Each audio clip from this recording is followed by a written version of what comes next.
So there's part of the design process is choosing a designer, and there's many types of designers out there. So there's architects, architectural technologists, interior designers.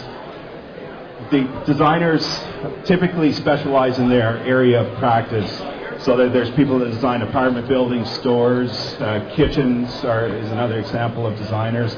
So the critical thing for you is to find an individual or company that suits your type of project. So someone that designs apartment buildings may not be suited to designing a renovation or an addition, for example. Designer qualifications. Designers must be qualified in their area of practice. If it's architects, architects need to be registered with their association.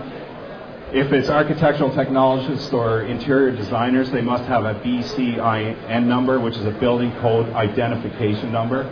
And basically, if that number is not on a set of plans, you will not be able to get a building permit.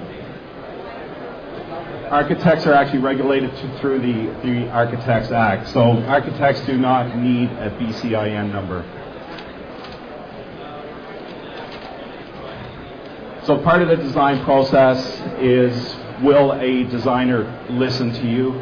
That's a key component. To me, it boils down to communication, and it's a back and forth process.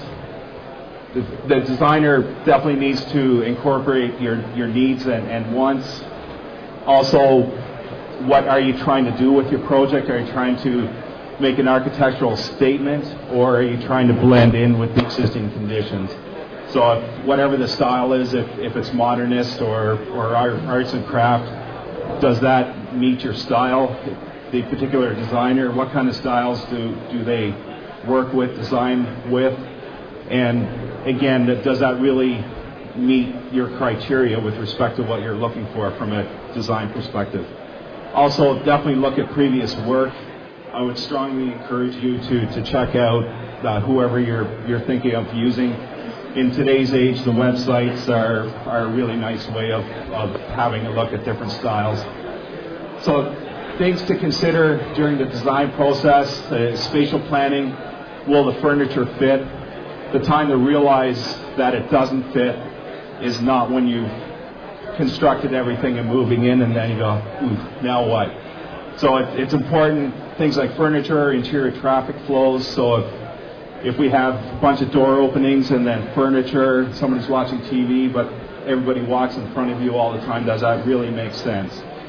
Style, again, if it's modernist, arts and craft, Victorian, what kind of style? Are you trying to match the existing conditions, or are you trying to do something different when you're designing an addition? Budgets are always a challenge, no matter what, from a design perspective. Yet it's also to be realistic with budgets. So if it's a $100,000 budget, the designer shouldn't come back to you with a $300,000, $400,000, $500,000 design, and that just wastes time as well.